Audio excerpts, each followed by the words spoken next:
Good morning, class. Welcome to another day of Read Aloud.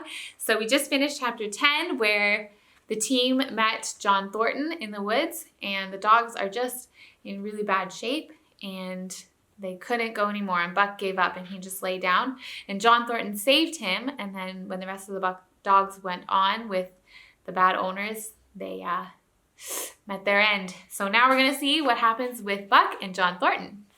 So this is chapter 11, For the Love of a Man. When John Thornton's feet froze last December, his partners made sure he was comfortable before they left to get a raft in Dawson. He was still limping slightly at the time he rescued Buck. Together, man and dog lay by the riverbank through the long spring days, watching the running water, listening to the songs of birds and the hum of nature. John Thornton improved, and Buck slowly won back his strength. Buck could now be lazy as his wounds healed and his muscles came back to cover his bones. John Thornton's two dogs, Skeet and Night, befriended Buck. Skeet was a little Irish setter who washed and cleansed Buck's wounds.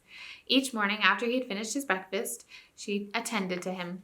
Night was a huge black dog, half bloodhound and half deerhound, with eyes that laughed with a good nature.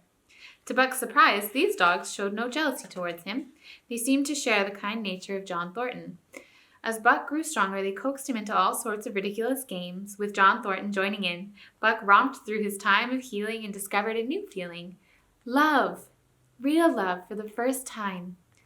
He had never really felt this before, not even for Judge Miller. But now Buck came to love and adore John Thornton. This man had saved his life. More than this, he was the ideal master.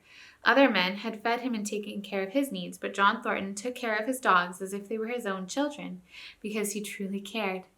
He never forgot to give a kind greeting or a cheering word. To sit down for a long talk with them was as much his delight as theirs. He had a way of taking Buck's head roughly between his hands and resting his own head upon Buck's, playfully shaking him back and forth. He growled names at him and cursed him lovingly. "You mean old rascal," Thornton would say. Buck found joy in this playful embrace, and when the man released him, Buck sprang to his feet with his mouth and eyes laughing. John Thornton would exclaim, "Buck, you can all but speak!" Buck expressed his love to this man in his own way. He would often seize Thornton's hand in his mouth and hold tight, biting hard enough to leave marks, yet the man understood, wrestling the dog with spirit and joy. Most of the time, however, Buck was content to adore from a distance. He went wild with happiness when Thornton touched him or spoke to him, but he did not seek this attention. Skeet liked to shove her nose under Thornton's hand and nudge till she was petted. Night would often walk up and rest his great head on Thornton's knee, but Buck was happy to just lie at Thornton's feet for hours, looking up into his face. He studied the man's expressions and movements, and often John Thornton would sense Buck's gaze and would turn to gaze back at the dog without speech, his heart shining out of his eyes as Buck's heart shone out too.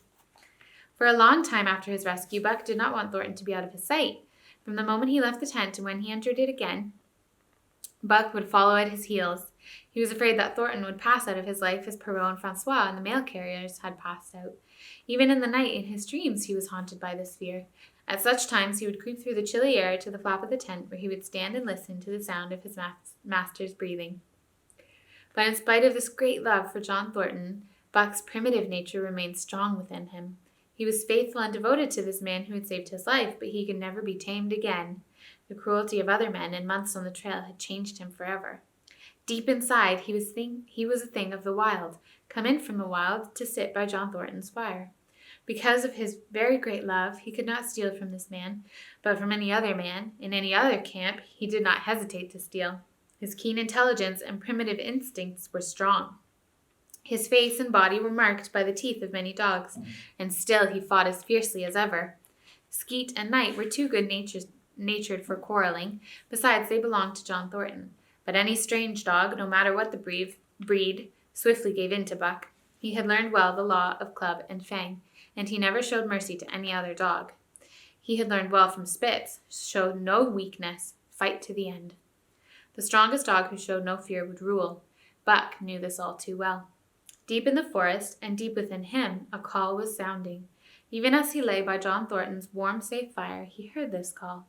Then he would turn his back upon the fire and plunge into the forest. He would run on and on, though he knew not where or why. He did not wonder where He did not wonder where or why, so strong was the call, but each time the love for John Thornton drew him back to the fire again. Thornton was the only man Buck could love. Sometimes travelers praised or petted Buck, but he would often get up and walk away. When Thornton's partners, Hans and Pete, arrived on the raft, Buck refused to notice them till he learned they were close friends with Thornton. Even then, along the entire raft trip up to Dawson, he mostly ignored these other men. For Thornton, however, his love seemed to grow and grow. He alone among men could put a pack on Buck's back for the summer traveling. Nothing was too great for Buck to do when Thornton commanded. "It's uncanny how Thornton and that dog seem to speak to each other," Pete noted one day. "By jingo, you're right," Hans answered. "Dat dog, him do anything for dat man. I hope no man ever get in the way between them." And that is chapter 11.